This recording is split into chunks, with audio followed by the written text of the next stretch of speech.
Last Thursday, we were talking about sampling methods, right? Yeah, we briefly introduced what is systematic sampling method, what is convenience. Convenience sampling method very likely to result in a biased sample. In order to get a random sample, a representative sample, it takes effort and time. We also differentiate between stratified sampling method and a cluster sampling method. If you have started to working on your assignment for this section 1. Which section this is? 1.3, yeah. Then you should know those those terminologies. And we have a last pair we did not have time to cover last Thursday. Yeah, random sampling method and a simple random sampling method. So we are going to talk about the definition for each and the difference between the two sampling methods. What is the random sampling method? Random sampling method is a method guaranteeing you every single member in the population has the same chance to be chosen. So the key word here is every member have the equal chance to be chosen. And the result, the sample you get by using this method is a random sample. Again, the keywords for random sample or random sampling method is every member in a population has the same chance to be chosen. That's the random sampling method. And very similarly, we have another sampling method, name-wise also very similar, is called a simple random sampling method. Yeah, one more word. Yeah, one more word means this sampling method actually is stricter compared with the random sampling method. What is a simple random sampling method?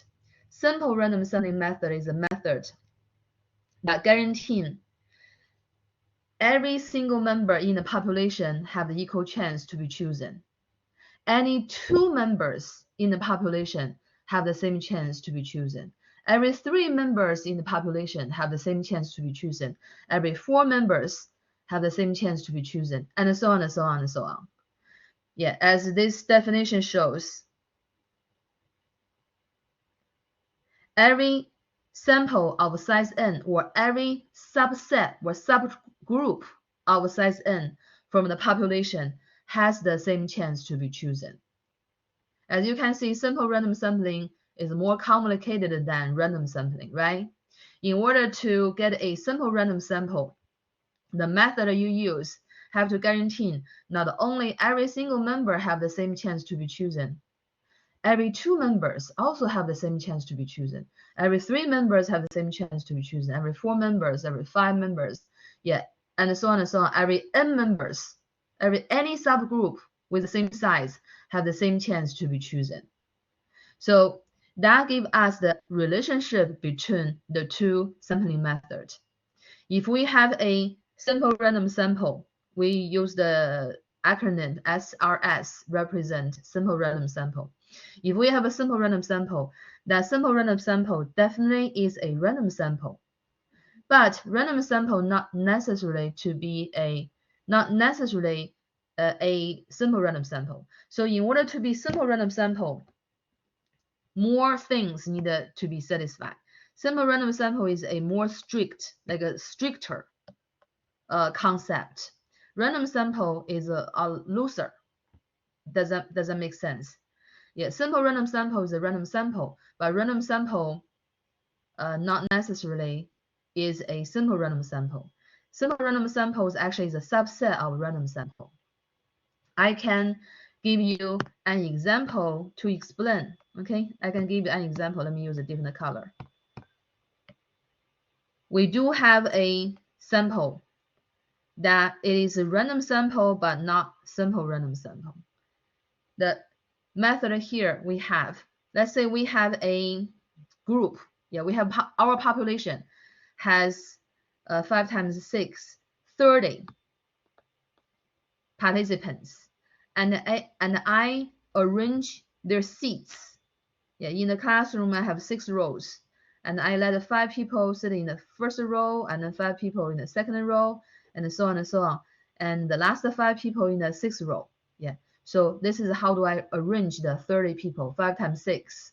And my method, I want to choose, let me think, I want to choose a sample with size 5. Okay, I want to choose a sample with size 5.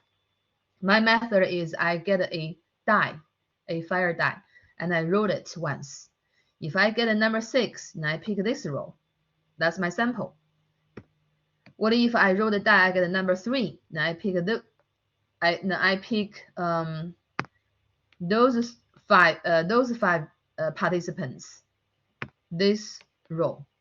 Okay, yeah, think about the way I collect my sample.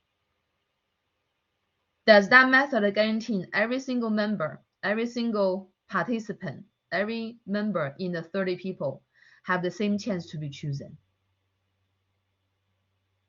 What's the when we roll a die, what's the probability get a number 1?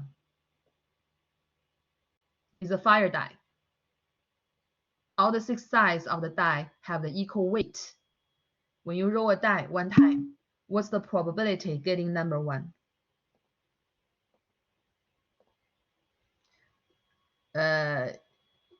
Is a 6 sides. 6 sides. 1 out of 6. Yeah, exactly. Yeah, 6 sides, right? Yeah. You have 1 over 6, that many chance to get a number 1. Same with number 2. We also have 1 over 6, that probability to get a number 2. Number 3, number 4, number 5, number 6 is the same thing, right? Because it's a fire die. So any one of the 30 participants have the same chance to be chosen. What's the chance? To measure the chance, 1 over 6, right? Every single member has the probability, which is equal to 1 over 6, to be chosen. So this method, I roll a die and then I pick a row, and that's my sample. Yeah, this method actually is a random sampling method. It is a random sampling method. So this method falls in the bigger red circle. However, this method is not a simple random sample. Let me explain why. Because in order to be a simple random sample, not only every single member have the same chance to be chosen, every 2 members have the same chance to be chosen, every 3 members, every 4 members, every 5 members, every 6 members, and so on and so on, until every 30 members, right? And what if I consider a sample of size 6? So one person has to be in different role with the other 5. At least one person have a different role with the other 5 people, right? Yeah, sometimes probably we have more people take a different role with other people. And for example, this guy, and then those 5 guys, those 6 people will never be chosen at the same time. Do you agree? If I roll the number 1, I got the number 1. Then I do not have this guy. If I get the number 2, then I do not have the other 5. So this is not simple random sample. Let me know if, yeah. Okay, awesome. So that's example. It's random sample? Yeah, it's a random sample. Okay. Because every member has the same chance to be chosen. And the chance is exactly equal to 1 over 6. Is measured, is given, is known. But it's not a simple random sample, because not every 6 member have the same chance to be chosen. Not every 7. Yeah, if you go up, of course, it's even harder. Right? Yeah. So that's the difference between the 2 sampling methods. Yeah, so let's finish the matching game. Random sample, we should go this one, right? Match this one.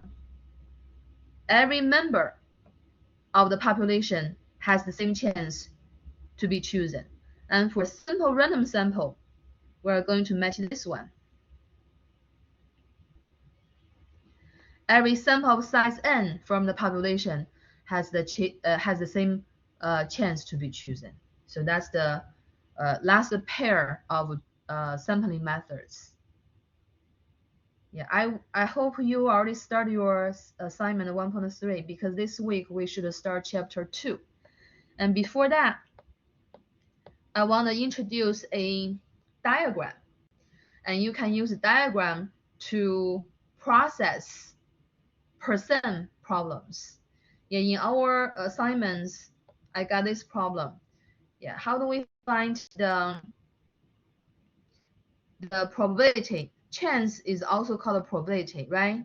Yeah, if you have 1,961 users in total, and among those users, 999 are female, then what's the probability that you randomly select a user and the user is a female?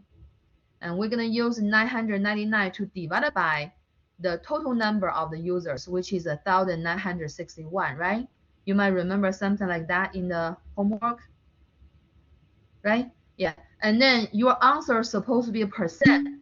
Your answer is supposed to be a percent. So this is about percent. So I'm going to give you this pie. Yeah, I want you to write down on your note. Draw a circle and divide the circle into 3 parts. Use a horizontal line here and then a vertical line segment there. Okay, and then you can see that as a face. It has 2 eyes. The 2 eyes are division symbol. And it has a nose. The nose in the middle is a multiplication symbol. Okay, multiplication symbol right here. And then I want you to write part on the top. On the bottom left is a percent. Bottom right is a whole. Bottom right is the whole. Yeah. So this pie, if you remember this pie, this diagram, you would know the 3 formulas that involve percent. What's 3 formulas? The first one, part. As you can see, part equals, part equals percent what? Times whole, right?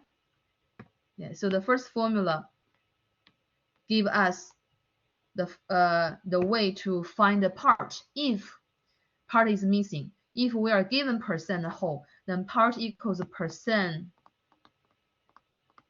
times whole. That's the first one. What if among the 3 quantities, percent is missing? Then how do we use the other 2 to find the value of percent, to find the percentage? As you can see, percent equals what? Part divided by whole, right? Do you see that? I hope you can see it. Yeah. Percent equals part divided by whole. Percent equals part divided by whole. And what if the among the 3 quantities, whole is missing? Then we can look at this chart and we have whole equals part divided by percent. We have whole equals part divided by percent. Part divided by percent. So we can derive the 3 formulas from this pie diagram, for this diagram. Yeah, I like this method a lot. Does that make sense? Am I explaining is very clear enough? In our example, in our problem earlier I gave you, we are missing percent, right? Yeah. The question asks us to find a percent. Yeah. So you look at this pie, you look at this circle. We are missing percent. If we are missing percent, then we're gonna use a part to divide by whole, right? Yeah. Percent equals part divided by whole. And do we have a part? Do we have a whole? Yeah, the 1961 users. That's the whole. That's the total number of the users, right? Or the participants. And among those users, 999 are females. So 999 is a part. It makes perfect sense. Part of them are female. Yeah, how many females? 999. So our percent equals part over whole. And then you use your calculator. Yeah, you are able to use a calculator in this class. Divide 999 by 1961. You would have a decimal. You would have a decimal like that. And you have to read the question very carefully. Normally it will, yeah, right here. Round to the nearest integer as needed. Round to the nearest integer percent as needed. So we need 2 decimal places. Okay? Anyone remember how to convert a decimal to percent? If we convert a decimal to percent, we move the decimal point to the right. Yeah, please. Yeah, when we convert decimal to percent, we move the decimal point to the right twice. And then attach the percent sign. Okay, yeah, you should have learned this from foundation class. And then you are going to round it. You need to round it to the nearest integer percent. So you look at this digit, 9 is bigger than 5. So you're going to round it up, and you have 51%. That's how we process this part of the problem. I hope this helps. Yeah, if you have any question, you can email me. You are welcome to email me, okay? So that's everything from chapter 1. Do you guys have any questions about chapter 1?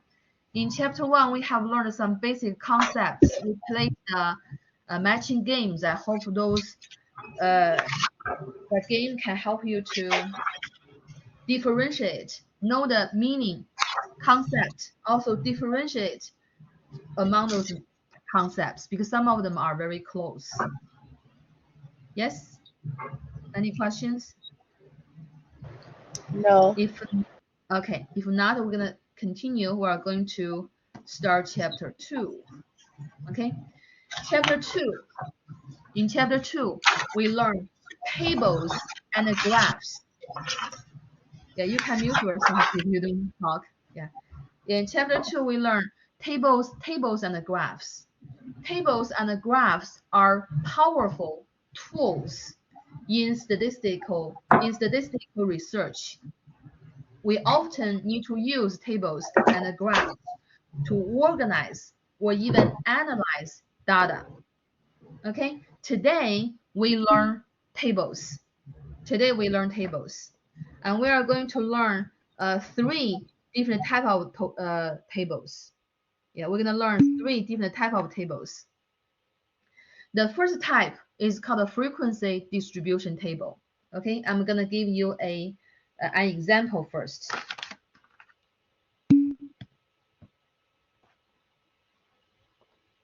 The first type is called the frequency distribution table. Frequency distribution. Sometimes they don't even say a table. Well, when you see a table, that's a table. Yeah, so frequency distribution. Yeah, let me give you an example, then you know what does a frequency distribution table look like. Frequency distribution table is a 2-column table. It has 2 columns. The first column gives us the values in the data set. I often use a random variable. I use random variable. It is a very important concept. For some reason, our book doesn't have that concept. Yeah, here, capital letter X represent any value in the data set. We have a bunch of numbers, right? Yeah, a set of numbers. That is our data set.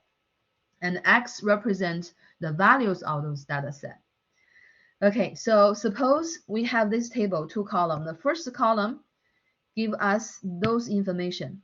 Let's say 2, for example, 2, 4, 7, 10, 15, and 20. Yeah, I just come up with those numbers. And the second column are the frequencies corresponding to those data values. Frequency. For example, the frequency are 3, 4, 2, 1, 5, 7. Yeah, what does this mean? How do we understand this table? This 2-column table gives us a frequency distribution of the given data set, of a data set. It means in the data set, we have 3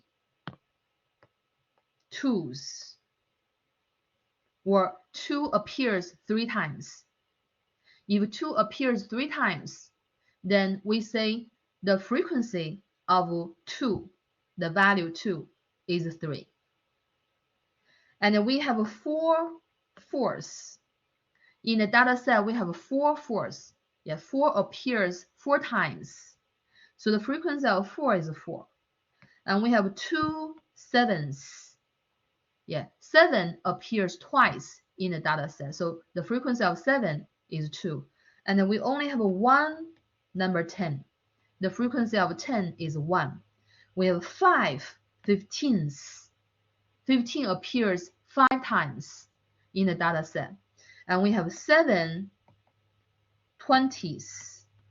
Yeah, we have 20 in the data set. And we don't just have 120, we have 7 of them.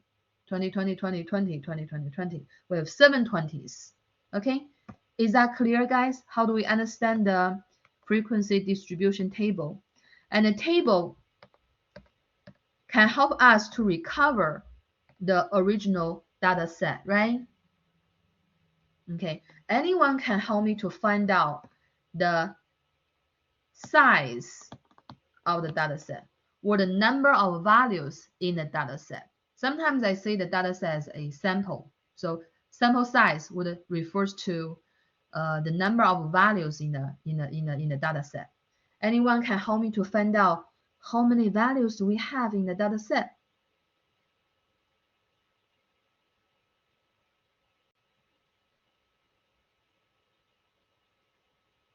Hello? Do you add? Yeah, you add what?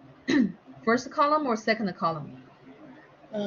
To first column, We do not add a first column. first and second First column, first column give us the values of the data items.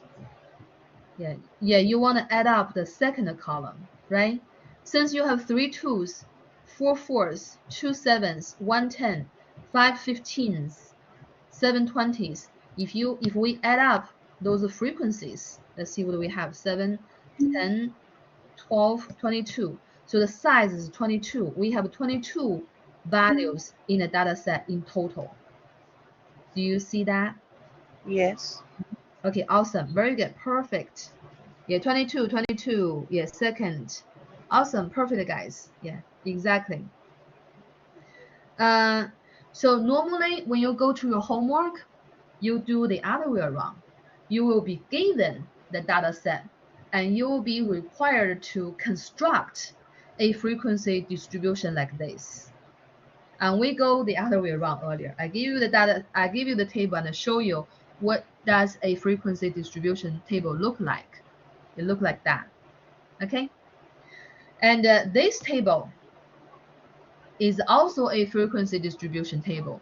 However, look at the first column. It's different. First column does not give us the values of the data in a set. Instead, the first column give us some classes. Yeah, how do we understand this one? Yeah, the first column is also 2-column table. First column is the age, when age in years when award was won. Okay, let's see what's the background. The background is to your research is to collect. What you do is collect the age of the winner. What kind of award this here is? Probably anatomy. Yeah. So you are collecting the age when the winner win the award, right? So what does this mean? Frequency 31. What does this mean? That means in the data set we have 31 values fall between 10 and 19. Yeah, instead of one value in the first column, we have a range from a value to a value, from 10 to 19, right? Yeah, that means we have 31 values fall in this class. This is called a class. And we have 32 values fall between 20 and 29. That means among those winners, award winners, we have 32 of them won the award when they are, when their age are between 20 and 29, pretty early. Yeah, pretty early. And we have 15 winners when they won the award, their age are between 30 and 39. And we have 4 values, they fall between 40 and 49. We have 6 values fall between 50 to 59. We have 1 value fall between 60 to 69, and we have 2 values fall between 70 to 79. And this is also a frequency distribution table, but it is a grouped. It is a grouped frequency distribution table.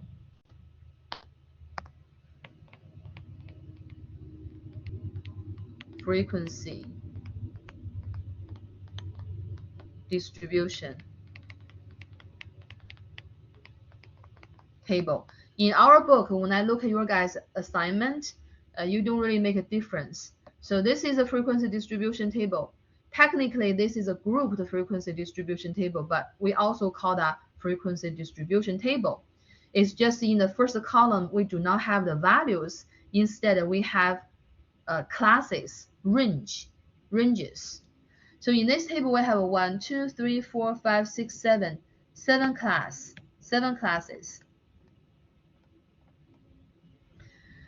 It is a topic. What kind of topic is pretty important in other book is you are given a data set. If the data set doesn't have many numbers, if the size is small, we can definitely construct a frequency distribution table like this, right? Yeah, the reason we have to use grouped frequency distribution table is because when the data set is very large, it's really hard to list all the different values. And more efficient way to organize them, yeah, we're going to sacrifice the accuracy. We are going to sacrifice the accuracy. We are not be able to know simply from the grouped frequency distribution table. We are not going to know how many number exactly equal to 10. Right? How many numbers exactly equal to 11? We don't even know if 11 is there. But sometimes those details doesn't matter. When the data set is very large, we want to group them. We would have to group them in order to organize them. And those information by classes already enough for us to do the analysis. So normally we divide the data set into 5 to 20 classes, depends on the size of the data set or the sample. And we have some concepts or definitions related to grouped frequency distribution we need to understand. Okay, so those are classes already covered that. Yeah, those are classes. First class, second class, first class, second class, third class, class 4, 5, 6, 7, right? We have 7 classes. Each class, we have 2 numbers, right? A smaller number to a bigger number. Yeah, the minimum, the maximum. The minimum is called class lower limit. Yeah, we are learning those concepts. Yeah, class lower limits. Oh, okay, here actually called the lower class limit. It's the same thing. It's actually the same thing. Class lower limit. Yeah, the first class, the lower limit is 10. The upper limit is 19, right? If we look at class 6, the lower limit is 60. The upper limit is 69. Knowing those definition, yeah. In each class, we have 2 numbers. The smaller number is the lower limit. The bigger number is called the upper limit.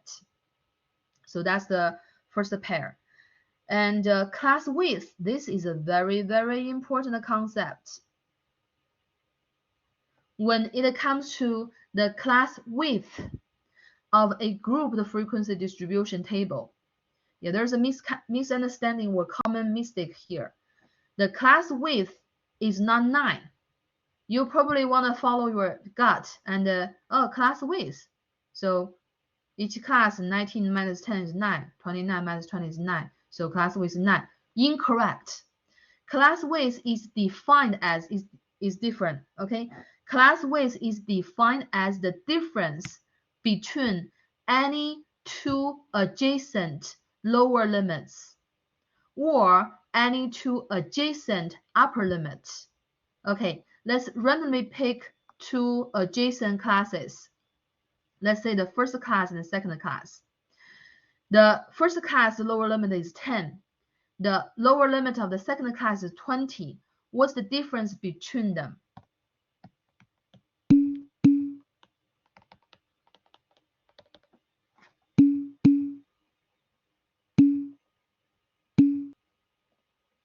Awesome is 10.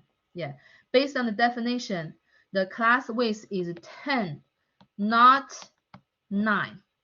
Sometimes you follow your instinct, you get it right. Sometimes this is a case that we should not follow our instinct. It has its definition.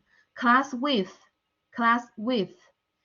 of a grouped frequency distribution table is defined as the difference between any two adjacent lower limit or upper limit. As you can see, any two adjacent upper limit difference is 10, right? Yeah, from 29 to 39, 19 to 29. Yeah, so the class width again is 10. Yeah, if the grouped frequency distribution table is given as a two-column table, then how do we find the class width? We go vertical. Just remember that. We go vertical, do not go horizontal. To find the class width, we go vertical, not horizontal. Very, very, very important. I give you 10 seconds to digest this. Class width is very important for a grouped frequency distribution table. Yeah, what's the definition of the class width? How do we find it? I give you a little time to repeat and you don't forget it later. All right. Okay, so next concept, class midpoints. Yeah, we probably can follow the guts for this one. Class midpoint simply is the number in the middle, okay? For example, the first class, we have 10 as the lower limit, 19 as the upper limit. Then what's the midpoint? Midpoint actually is the number in between. Number in between. Number in the middle, sorry. Number in the middle, of course, between. Number in the middle. So 10 plus 19. Let's take the average. What is 10 plus 19? 29, right? If we divide 29 by 2, what is 29 divided by 2? 14.5, right? Yeah.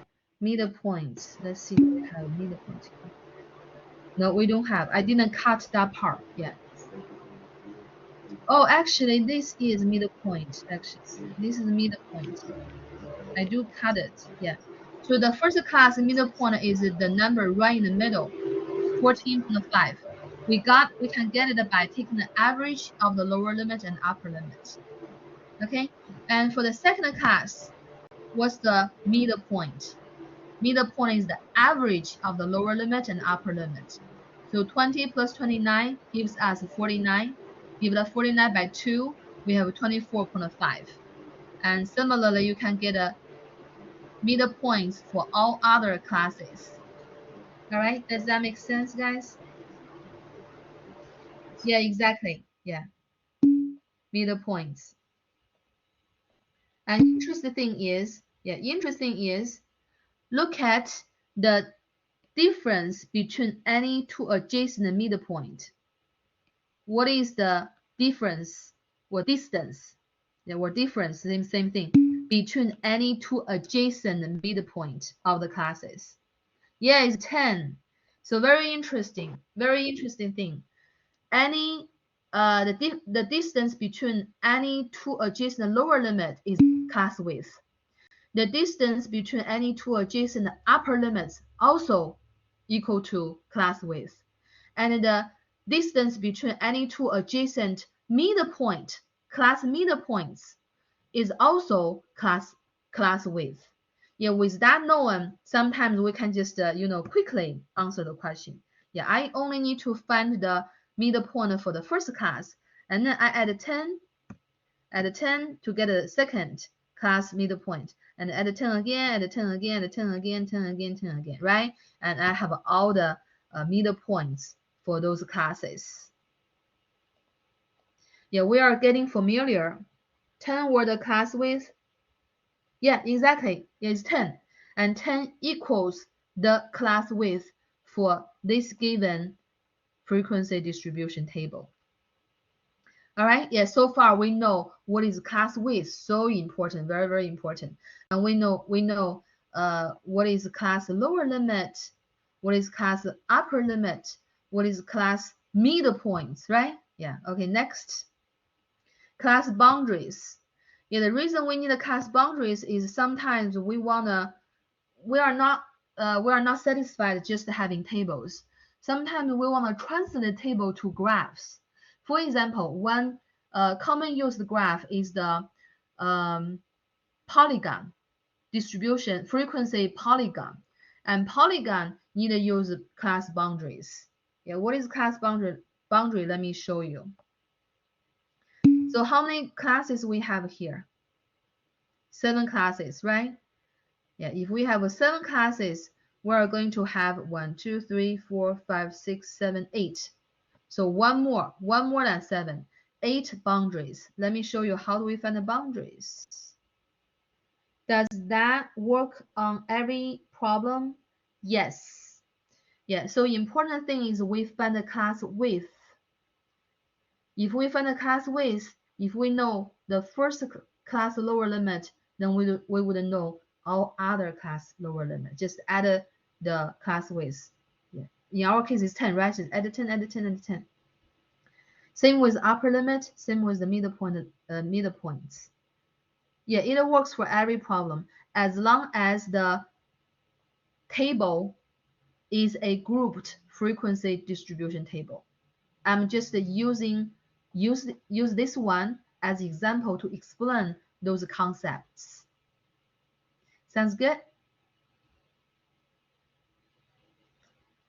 Okay, class boundary. So the smallest lower limit is 10, right? As you can see, those lower limit, upper limit, they are whole numbers. They are whole numbers. So if we label them on a real number line, this is 10, this is 19, this is 20. So between 19 and 20, we have a 1 as the distance, right? Yeah, this is 1. So we're going to cut the 1 into half. Cut the 1 into half.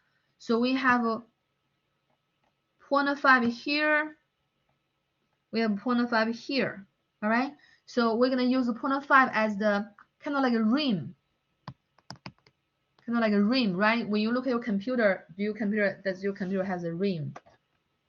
When you like a frame, like your mirror is framed, right? Yeah. So we are going to use 0.5 as the width of the frame. So we are going to subtract 0.5 from 10 to get the first boundary. The first boundary is 9.5. We get it by subtracting 0.5 from 10. All right. And the second boundary is this value between 19 and 20, between the upper limit of class 1 and the lower limit of class 2. So it's 19.5. All right. And between 29 and 30, the in the middle, yeah, between each class, that's the class boundary. Think about that, right? Class boundaries. That would be in the middle of the two classes, right? Yeah. So 29.5. As you can see here, what's the distance between any two adjacent boundaries? What is this number? So familiar, right? Yeah, class width. So we see how important the class width. Exactly. Thank you. Very good. So you don't really have to take too much effort once you understand the concept. Yeah, you only need to find the first boundary and then add 10, add 10, add 10, add 10. Yeah, this case, class width is 10. Doesn't mean all other cases boundary, all other cases class width is 10 as well, okay? Not, it could be any other number. Could be any other number. Yeah, it's just 10 is very convenient here. It's a good example because it's so convenient.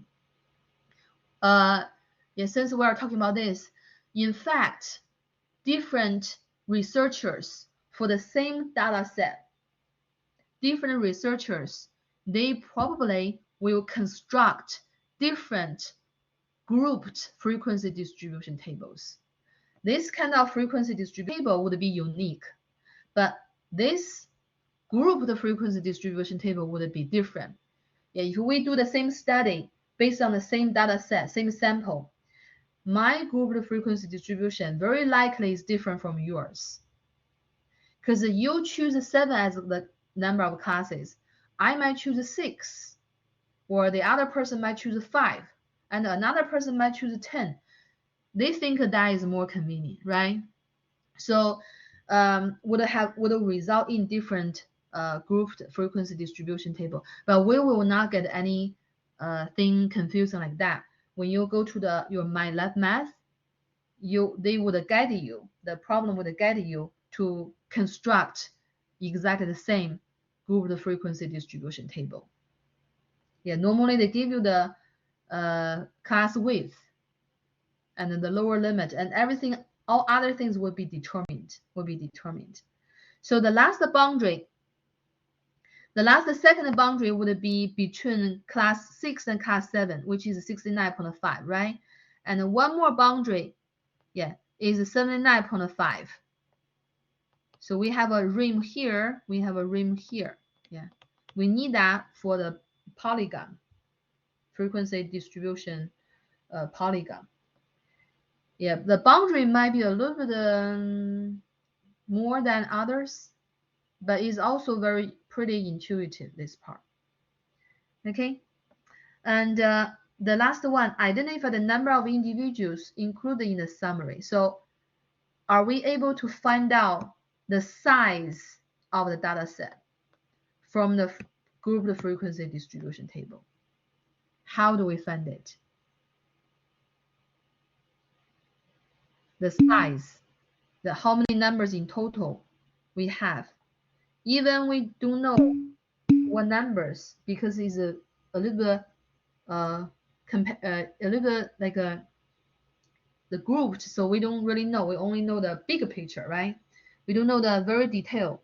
Yeah, exactly. Add a second column, add all the frequencies together. Perfect. And we will have the size of the data set, or the total number of participants in the research. I hope we have a clear understanding about frequency distribution table and a grouped frequency distribution table after this example. Any question about those concepts? What is the lower limit for each class? What is the upper limit for each class? How do we find the middle point for each class? How do we find all the class boundaries? And most important, yeah, what is the class width? And how do we find the size of the data set from the second column? If you are able to answer those questions, you have an idea about those questions, and we are fine. And we can maybe proceed to the next type of table. Are we good, guys? Okay, let's see.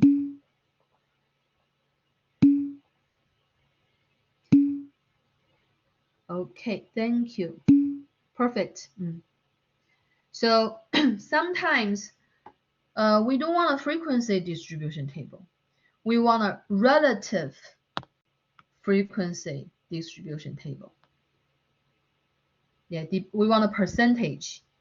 Yeah, so the second type of frequency distribution table is called a relative frequency distribution table.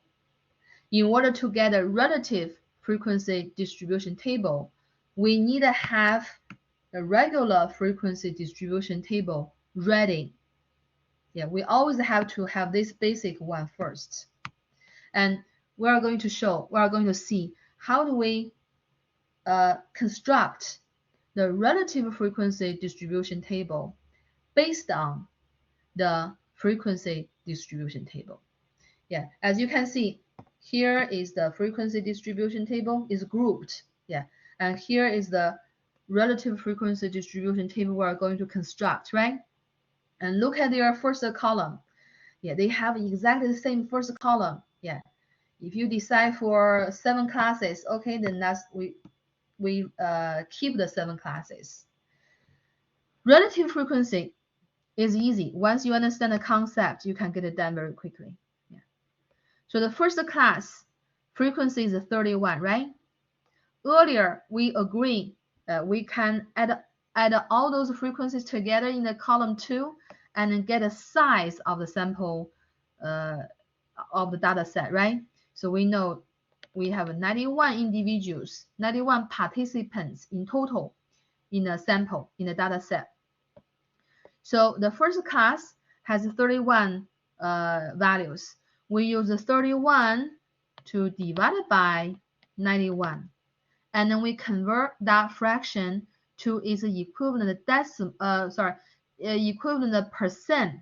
And then we are going to put a percent here. Sometimes they ask you to write a decimal here. Most of the time, we want a percent here. Yeah. Do you guys have a calculator?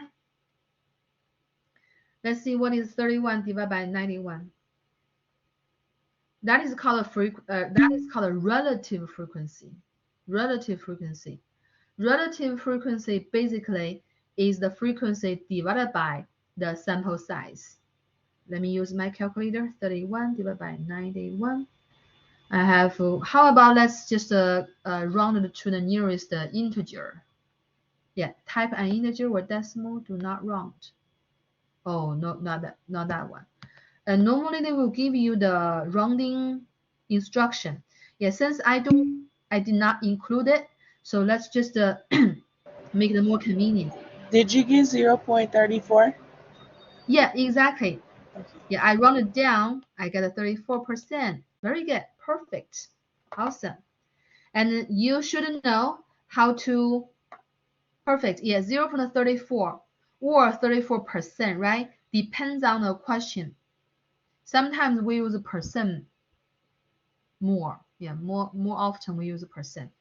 And now you should know how do we find the relative frequency for the second class, right? The frequency of the second class is 32, and we simply use 32 to divide it by the sample size 91. And I round it to the nearest integer percent, 35%, right? Correct? Yeah. Yes. Awesome, very good. So now you should know how do we complete the rest. And very important, once we have all them done, yeah, let me give them done all quickly. This one is 15 divided by 91, 17% rounded up. And the next class, we have 4. 4 divided by 91. Oops, do it again. 4 divided by 91, 4%. This is 4%. And the next class, frequency is 6. Use 6 to divide it by the sample size 91. Rounded up. It's 7%. 7%, exactly. Rounded up, 7%. Perfect. And then the class 6, frequency is 1. we use 1 to divide it by 91. Gonna be very tiny. 1%, right? 1%. The last one, frequency is 2. Divided 2 by 91. We have 2%. 2%. What do you think those percentage add up to what?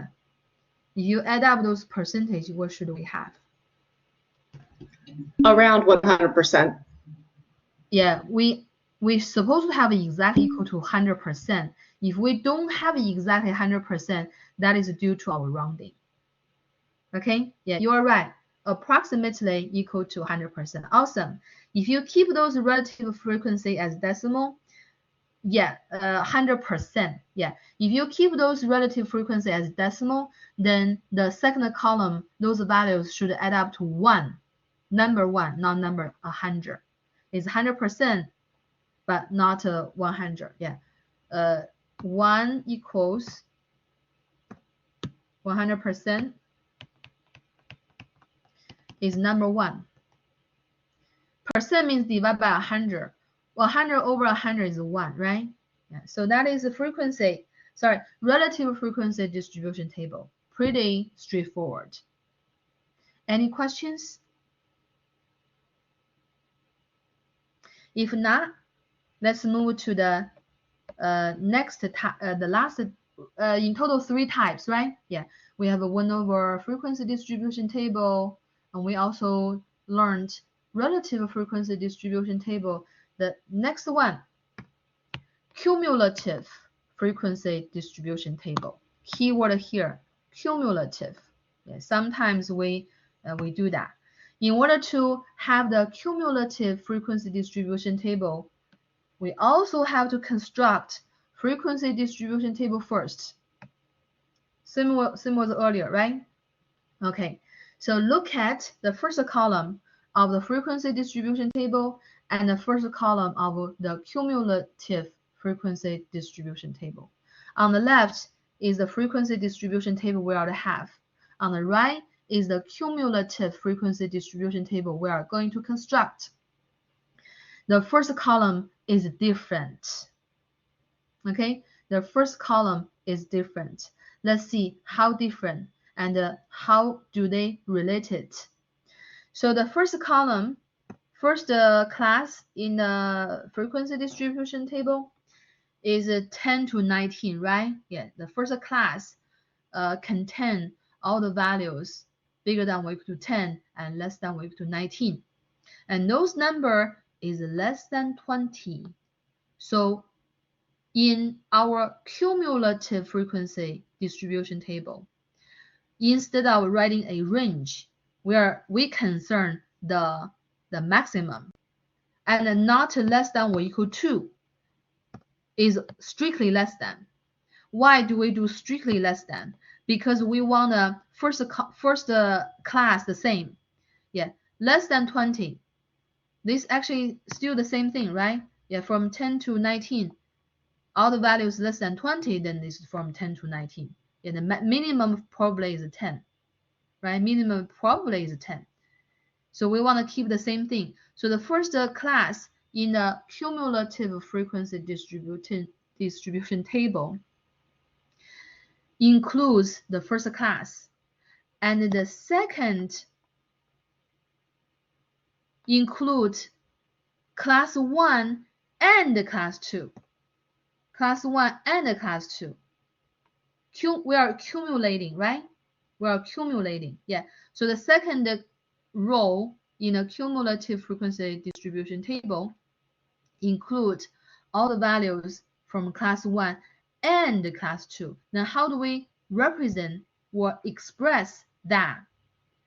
All the values in class 1 and class 2, they are less than what? 30, right? And the next, in the cumulative frequency distribution table, include all the class 1, class 2, and class 3. You see that we are accumulating, right? Yeah. All the values in those 3 classes, the first 3 classes, they are all strictly less than 40. And next, I use a brighter color. Yeah. Next, this one is gonna contain the first 4 classes, right? Yeah, all the values in the first 4 classes is strictly less than 50.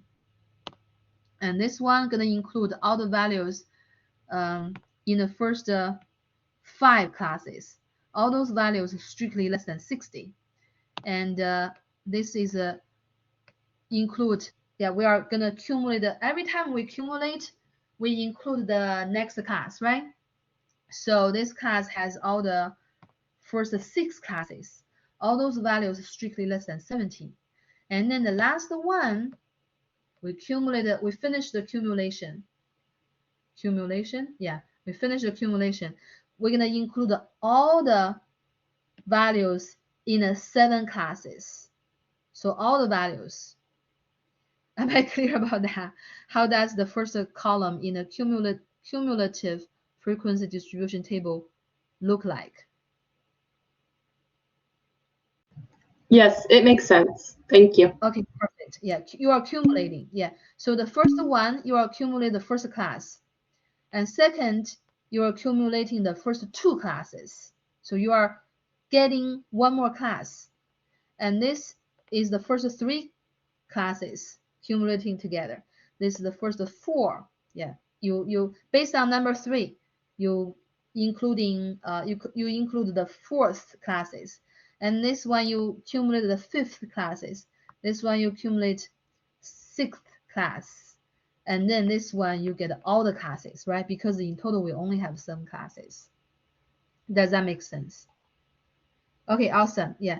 And then let's think, how do we find the cumulative frequency for each how do I call the first column, for each cumulative classes? So the first one would be still 31, right? You see that? Yes. How do we find the cumulative frequency for the second row? Add those together, right? 63, right? Yeah. And how do we continue from here? The third one, yeah, just on top of 63. On top of 63, we add the 15, right? Yeah, 78. Perfect. Same with mine. Yeah. And then how do we find this one? Add a 4 on top of 78, right? 82. And then how do we find this one? On top of 82, you add 6 more values, right? Yeah, you include one more class, then you include 6 more values. So 88. And then this one, you add one more, right? 89. And this one, you add the last frequency, 2 more. 89 plus 2, 91. What is 91? 91 looks familiar, right? Exactly the same with the sample size or data set size, the total number of values. Because when you're accumulating in the end, you should accumulate all the values. So this value has to be equal to the total number of values in the data set. Okay, so 3 different type of table: frequency distribution table, relative frequency distribution table, and cumulative frequency distribution table. I give you a little bit time and look at them. Yeah, get more familiar with them. Give them more looks. Yeah, this is the frequency distribution table.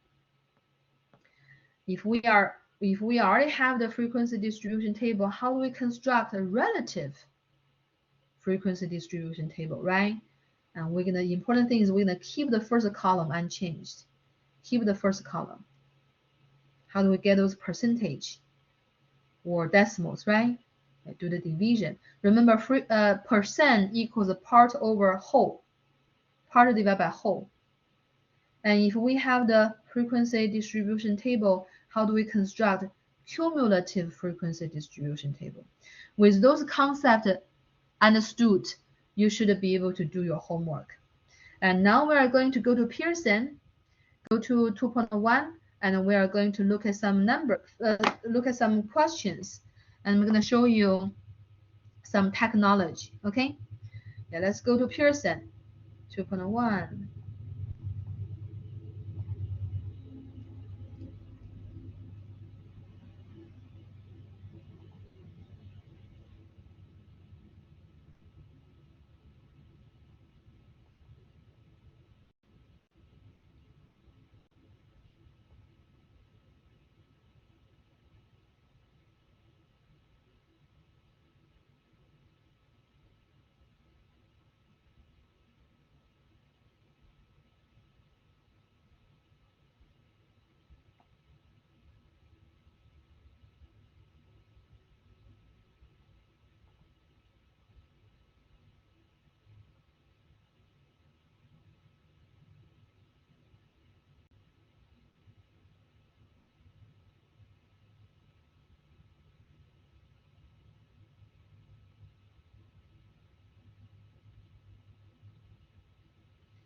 Give it a little time. Seems very slow. Let's go to our class shell. Oh, actually, no, this is our shell. Did I do it wrong?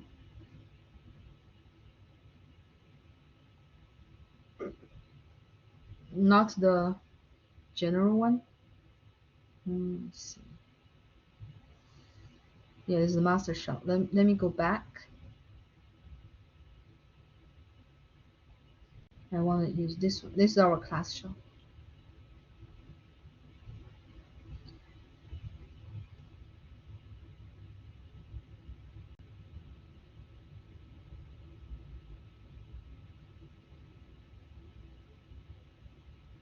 High CPU use.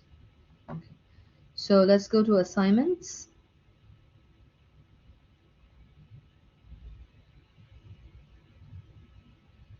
You see, I have done those much. I hope at least you have finished the first chapter. 2.1 is here. Which question? 7, number 7.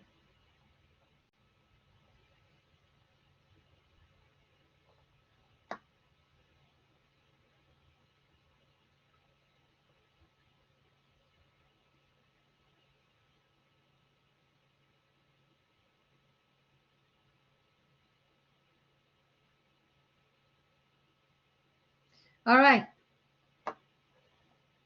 So let's look at this problem, okay? And then the key, the point I'm showing you, we're practicing this problem, is I want to show you the technology.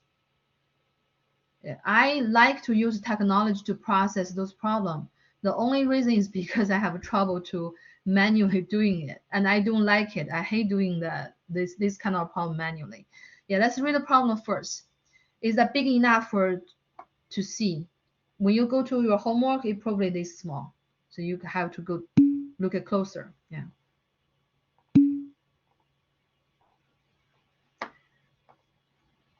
Okay, perfect. Where is the page? Okay, let's read it. Weights of statistics students were obtained by a teacher as a part of an experiment conducted for the class. The last digit of those weights are listed below. Construct a frequency distribution table with 10 classes. Based on the distribution, do the weights appear to be reported or actually measured? Yeah, that's the second part. The first part is to construct a table. What can be said about the accuracy of the result? So we have 3 parts. The first part is to construct the table.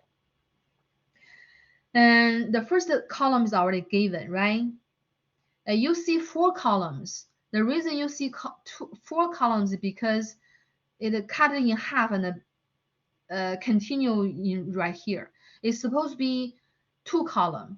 and the 5 should be below the 4, and then 6, 7, 9, and then with the frequency. You see that, right? You probably just want to save some space. Okay, so those are the data. Those are the data. If you manually doing that, how do you find the frequency to 0? You have to count. How many zeros here? 1, 2, 3, 1, 2, 3, 1, 2, 3, 9. Yeah, even this one is totally doable. I don't like it. Yeah, so I want to use this problem to show you how do we use the technology. Do you see this window? Do you see this notation? Click to copy table. Do you see that? If you click that, you will have 3 options. Open in StatCrunch, copy to clipboard. I never use that. Yeah, open in Excel. I recommend you use StatCrunch for homework. However, when you take the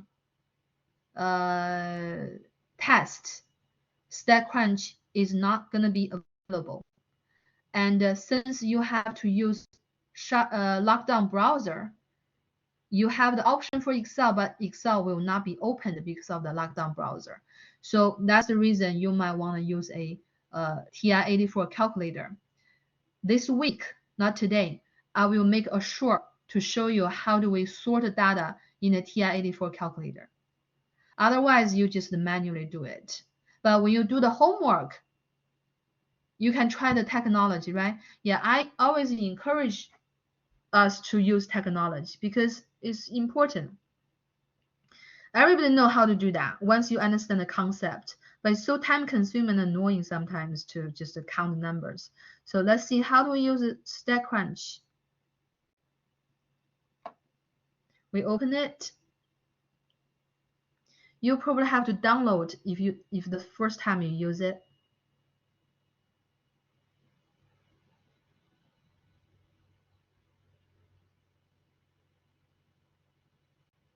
Is loading.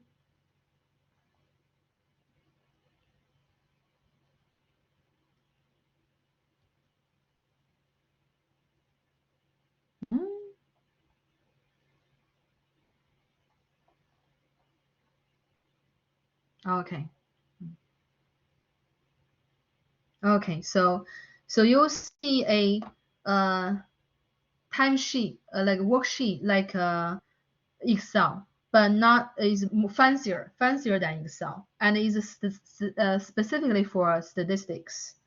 So as you can see, you have the list of values in the first column, right? Yeah. So how do we construct the frequency distribution table the easiest way, or the most effortless way? Yeah, instead of counting very boring, tedious. Yeah, how do we make that fun?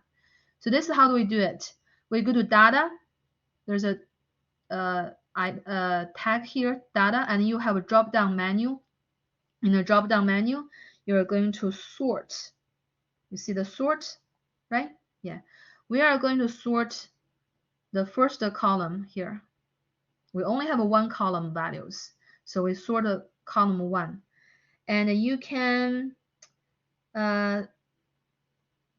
sort of select column. Yes, column 1, ascending order. Replace current column. Yeah, I always replace because I know that's enough. I don't want more to distract me. Or if you want, you can create a new column. That's your options. So I'm gonna keep this replace current column and then compute.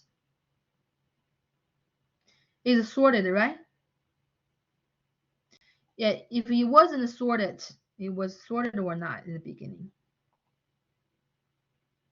In the beginning, it's probably already sorted, but I'm just saying if it's not sorted, then that's how do we sort the value, right? And then, yeah, the current column were sorted by the following criteria. First column and ascending. Yeah, we don't need it now. We close that. And then we're going to go to graph. You click the graph, and you will have another drop-down menu. In the drop-down menu, please choose histogram. Histogram. Okay, yeah. So we are going to select the first column And group by. Hey, Professor, I'm back a couple of steps. It's giving me an error because it's making me try to select another variable. We only have one variable. Yeah, yeah. You want to play with it. Okay. Yeah, have fun with it. Maybe the first try doesn't work, and you try more times. Yeah, it's pretty user friendly, pretty user friendly. Okay. And Thank you. so yeah, we are going to construct a histogram. Histogram actually technically is the concept of second section of this chapter, but we are using that because we intuitively love graphs more than tables. It's a better visual aid. So let's see, how do I group this? I'm gonna group this one. And it's type. You see, if I click here, I have a frequency, I have relative frequency, right? So we are not doing relative frequency, we only do frequency. So we're gonna keep frequency here. And pretty much like that. Let me give it a try. If not, we're gonna change it, okay? And where is my option? I'll hide here. Yeah, compute. Oh, let me do it again. Yeah, so we go to graph and go to histogram. And this time we choose this column and leave the optional. Just leave the optional, just like that. Let's try again. Okay, this time works, right? And sometimes a few days I don't use it, I forget. It's totally normal. Let's see what happened here. So it generate a frequency distribution histogram. So as you can see, you know what, I'm going to do it again. I'm going to show the values here. Graph, histogram. There is a option saying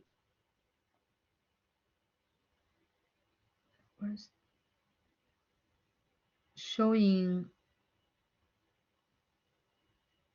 value above. Yeah, I check value above bars. I check value above bars, then I can see it even better. Okay. And so I compute. Yeah, this time do you see that you have how many zeros? You have 10 zeros. Do you have? Hold on, you're supposed to have 9 zeros though. This is 0. And how many ones do you have?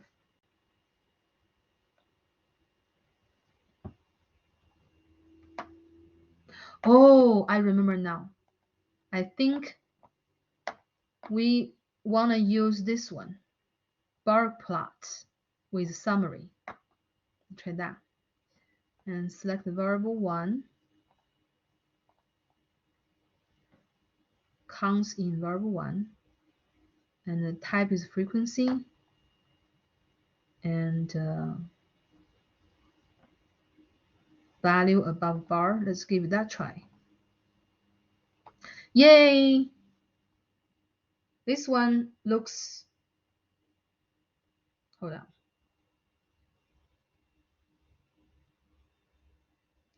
We have so many 5s. No, it doesn't work. Something is wrong. Let me double check. Graph, bar graph with summary, column 1.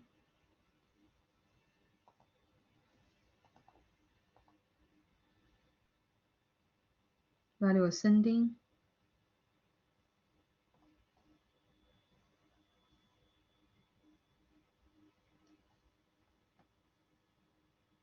Category in variable 1. Counts.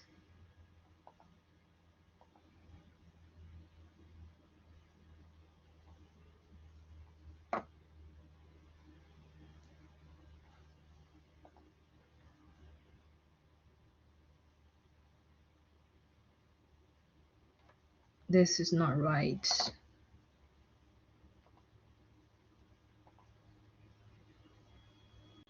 We have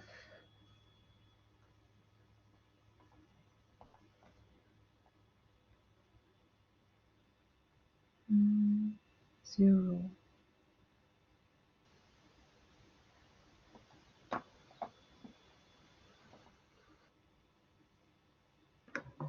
When graphing it, the very first time when it just came up as a big box, you could actually scroll over and you had 9 separate graphs and it actually calculated them correctly.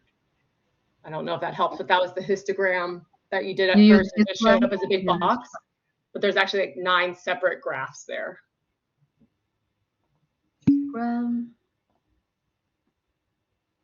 But we have to make sure the value is the same. Oh, I couldn't remember this one. Value were optional grouped by this frequency.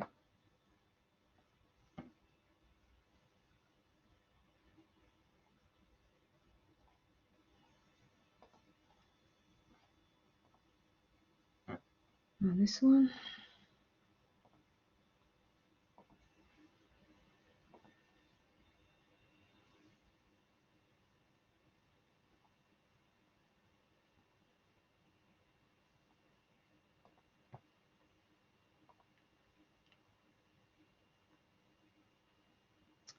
We would have to change the horizontal. This is 0 to what about 1? This is classic. This is grouped. It's grouped. But we are not having a grouped. We're having a single value. So that's why I think we should use a bar graph. Or if we change the histogram,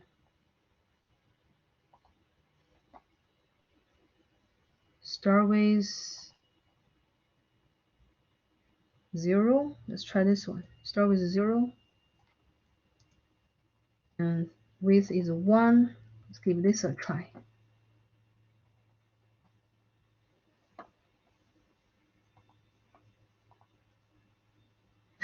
Oh, finally. Okay, let's do it again. Okay, yeah.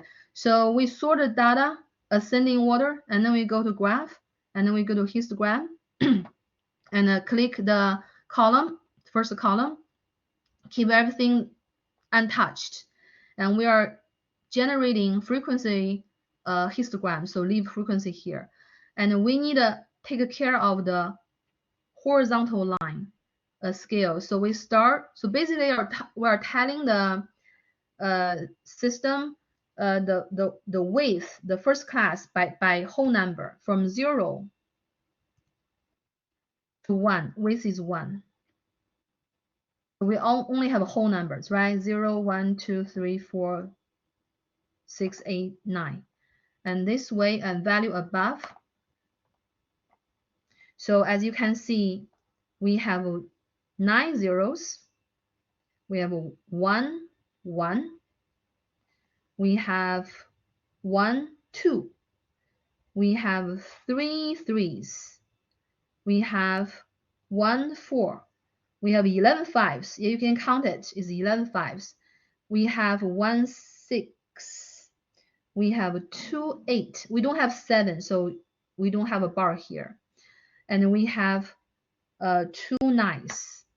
And when we work on a problem, we can simply enter those numbers: 9113, 91131, 91131, and 111022. 111022, right? Yeah, that's the most efficient way to do those kind of problem. Yeah, just play with it. Get familiar with it. You don't use it, you lose it. Like earlier, I forgot.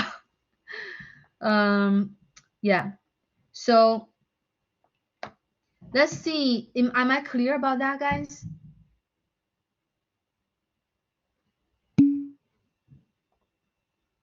It takes a little bit of time, right? There's a learning curve here. There's a learning curve here. Perfect. Yeah. The last time, this is my first time to teach statistics in TCC. But before TCC, I have taught statistics for many years for other institutions. And in other institutions, they do not use StatCrunch. We use a calculator. So everything is getting done in calculator. So this is also new to me. It's pretty interesting. I use a lot of I use Excel a lot, and I noticed this is even better. Okay, so and you can answer other questions. So let's practice. Or we can practice on Thursday because we ran out of time. All right, hold on, don't leave it yet. Let me take a picture of you guys, participants, for the attendance. We did not finish this section. We are going to continue. Good news is 4 sections in chapter 2. Only the first section pretty heavy. All other 3 sections are about the graphs, pretty straightforward and intuitive. So we totally have enough time to cover the whole chapter 2 this week. Yeah, we can use the first half of time on Thursday to get the tables problem done. All right, guys. And I'll let you go and have a good night. See you on Thursday. We're going to continue on Thursday. Practice the problems. Thank you. Made better sense than the practice videos. Made better sense than the practice video. What videos? Oh, the median. Yeah. Okay, I will remember to email you the short. I'm gonna make a short video about the TI-84 calculator. How do we sort data there? Good night, bye. See you on Thursday.